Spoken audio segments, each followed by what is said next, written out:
Okay, my name is Brendan Carr. I am the Community Engagement Curator here at Reading Museum. Reading Museum is part of Reading Borough Council, so we're a local authority museum situated in the Old Town Hall on Blargrave Street in Reading Town Centre. I touched upon there about the story of the Reading Gallery. In here you'll find some really important artefacts and relics that were attached to Reading Abbey. Reading Abbey was opened in or was founded in the year 1121 by King Henry I, who was the youngest son of William the Conqueror.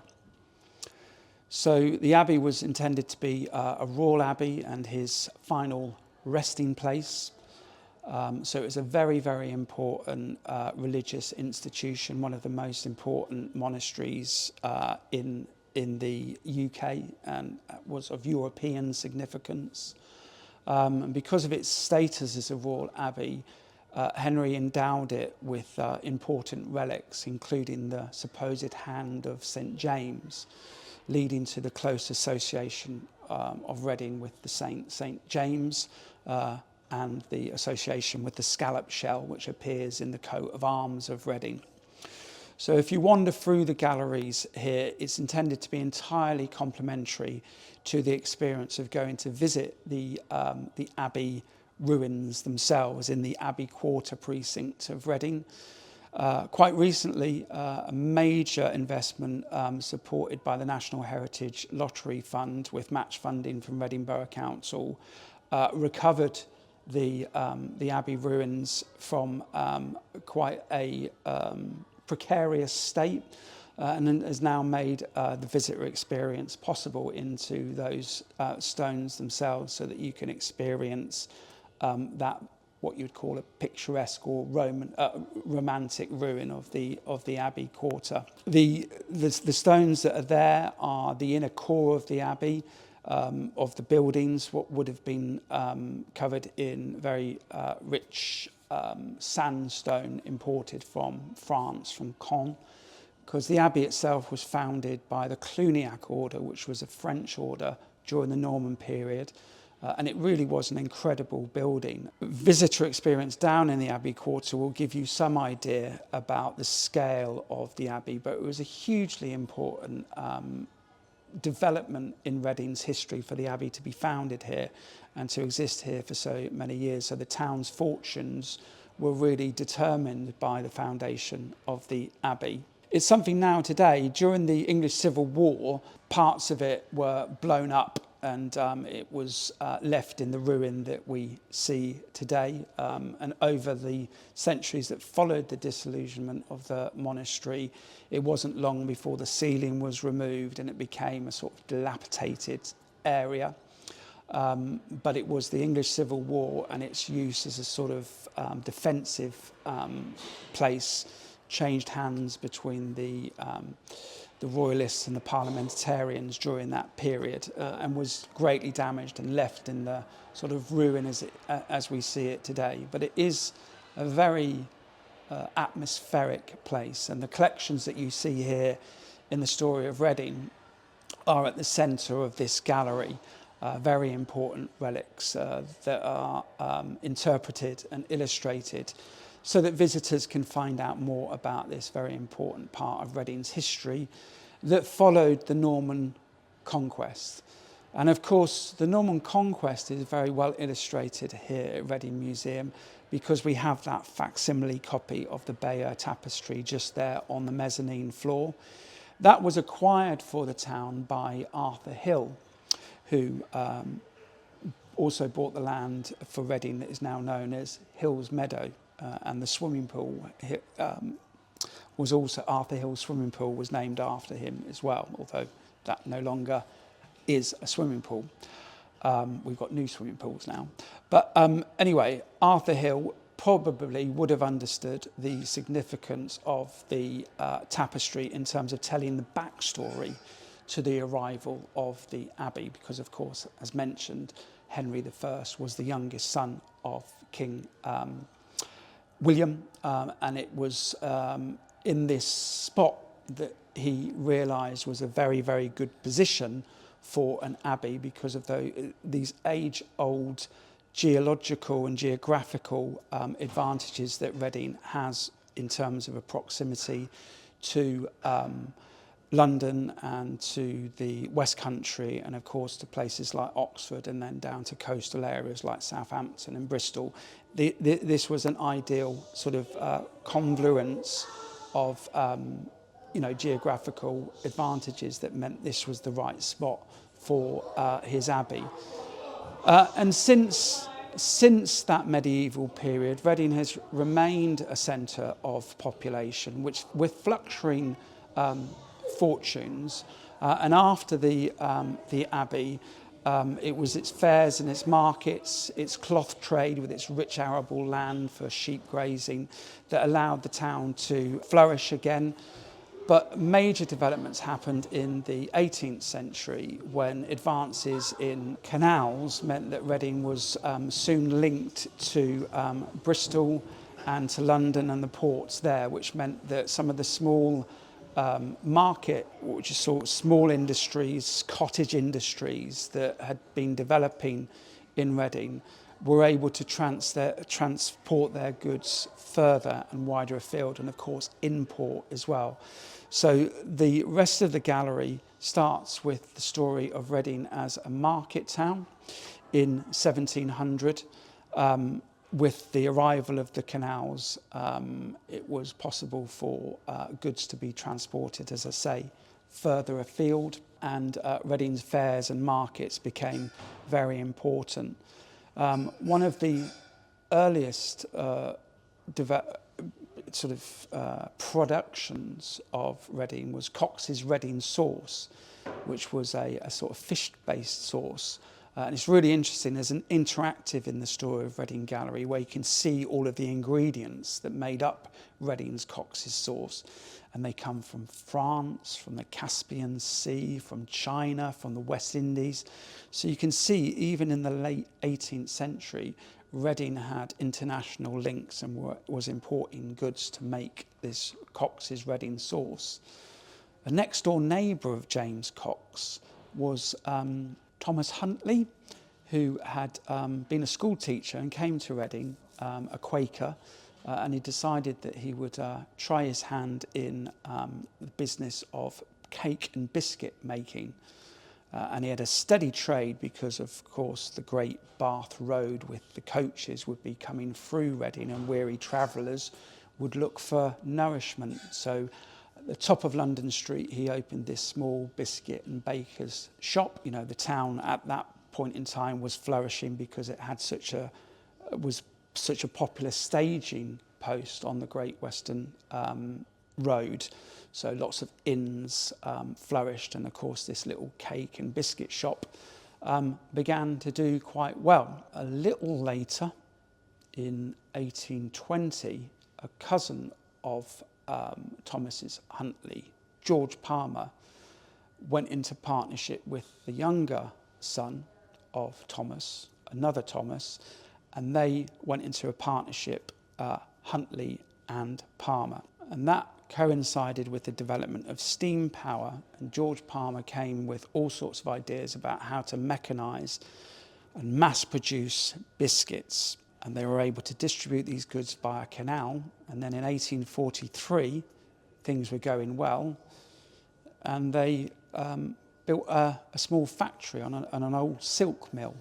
And that factory, within the space of 80 years or so, was transformed to eventually occupy some 24 acres on the banks of the canal. And of course, in the meantime, the Great Western Railway had arrived in Reading in 1840. And it wasn't long before Huntley and Palmers was taking advantage of that distribution network to rapidly expand its business and reach the ports and begin a trade across the globe, across the empire. And alongside that, of course, were other industries like Sutton's Seeds, which started in Reading Marketplace, and Simmons Brewery, and not least of all, perhaps the fourth of the three Bs, the brick making company that was based here in Reading, Collier's Bricks, which provided the material for the rapid expansion of the town, east and west, north and south, to accommodate the many newcomers to Reading that came to find work in the factories. And so Reading today is, particularly in the sort of inner city or inner town area, full of these very beautiful red brick terraces that were built to accommodate the expansion of the town during the Industrial Revolution. And then we move on to the final section, which looks again, as I mentioned, at the development of Reading in the post-war era. Some of the major developments would be characterised, the invitation that went across the empire to come and help to rebuild the country after the destruction of the Second World War. So British subjects from across the empire answered that call.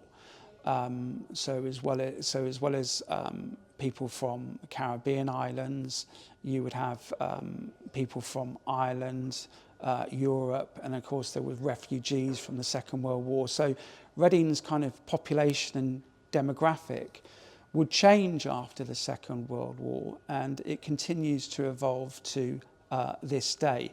So that Reading today has a what you might call a multicultural society. There are something like 200 languages that are spoken in Reading. With that has come very many skilled workers, and opportunities for those skills have been made use of in transport, in the National Health Service, in education, and in numerous other needs of the local community and local authority. All sorts of different occupations have been taken up. But one of the most important developments has been the emergence of the service sector industries, such as the insurances, the computer industry, which has really found a home in Reading. Again, that's attached to very good transport links that exist in Reading. During the 1960s, there was talk of a new M4 motorway being built, and that did eventually come here in the early 1970s, which rapidly increased transport links to Reading. And of course, it wasn't long after the end of the Second World War that Heathrow Airport was built. So it naturally became a good place for European expansion by major ICT companies, including Digital Equipment Corporation, which is the subject of the exhibition that we currently have at the museum, Reading's Digital Revolution. Another major firm to find a home in Reading was ICL, which was a British firm that established itself in Bracknell, but also occupied buildings here in Reading at Bridge House. And that was another major employer. So with the arrival of these major computer companies, so emerged a sort of ecosystem, I suppose, of IT qualified people, and people would come and have come from all over the globe to occupy work in the ICT industry. And we've seen that evolve so that the town is home to many of the major international companies, including Oracle, Cisco, Microsoft, of course, and a descendant of Digital Equipment Corporation, Hewlett Packard, or HP as they're known today, which bought Digital Equipment Corporation's legacy from Compaq, because Compaq had bought Digital Equipment Corporation earlier, and they were based at Wharton Grange, which has now become a distribution centre for Tesco's, again providing employment, and again making use of those fantastic distribution networks that Reading has, always been a centre of population. There's all sorts of other little stories that exist within this main narrative that I'm giving here, and the collections are intended to have been chosen in consultation with the communities that we work with, in order to try and illustrate different elements of that main narrative. So Reading Museum is quite small in size compared to other sort of large local authority museums. We occupy a Victorian building, so our spaces are quite confined, but we've worked within these spaces for us to show the detail. And I think as a consequence of that, the museum is one of those places where you never fail to discover something new if you come and visit here, because there's so much detail to discover. So it's always worth coming back again and again and again. And we do find our visitors do that. And of course, many people that come to visit the museum have got attachments to the stories that we tell, because everybody's here for one reason or another. And we hope that in the story of Reading Gallery, everybody in Reading will find themselves, or find a relationship between themselves and why they might be here. I myself have a connection because my father came here as an Irish migrant and found work on the Great Western Railway. They were restoring the Great Western Railway at that time, so there was plentiful work for him to occupy himself with. And that's what brought him and our family here to Reading. So I can relate to the Great Western Railway, for instance. Other people might have come here because their parents worked in the ICT industry, or found work on the transport, or came to Reading University, which has got a fantastic history of itself, and never left, or took a job in the university, or found work in the National Health Service. Everybody kind of is here and has got a story to tell. But we also hope that we present it in such a way that Reading's growing tourism can be sort of pleased with a first-time visit, to get to understand what it is that the town is all about. And we are finding lots of people coming with the new connections from Reading into central London, so it's even easier to get to us from all parts of the London area, and that is, again, I think, having an impact that we're beginning to see unfold in Reading as it develops towards 2050, when there's a target to reduce emissions down to sort of a zero carbon status. So those are some of the things that are unfolding in Reading's future projections, and we allude to that in the exhibition as well. So all sorts of things to discover, and I hope your viewers might come and pay a visit and discover more. The marble bust commemorating Dr. Joseph Stevens, the first curator of Reading Museum. Stevens was a man of remarkable curiosity and dedication to science. Trained as a medical doctor, he also pursued geology and antiquarian studies as passionate interests throughout his life. His intellectual enthusiasm and commitment to local heritage made him a central figure in Reading's early cultural and archaeological development. After retiring from medicine, Stevens became the museum's honorary curator in 1884, a position he held until 1897. During this time, he oversaw and contributed to the museum's growing collection, laying the foundation for its future as a center of learning and public engagement. Stevens also conducted several important excavations in the Reading area, including sites at Gasworks Lane, where medieval pottery was uncovered, and another near Cemetery Junction. The bust, sculpted by William Charles May in 1891, was commissioned by the people of Reading as a tribute to Stevens' lifelong service and intellectual legacy. Crafted in marble, it captures both his dignity and the respect he commanded within the community. The work stands as a lasting symbol of gratitude to a man who helped shape Reading's scientific and cultural identity.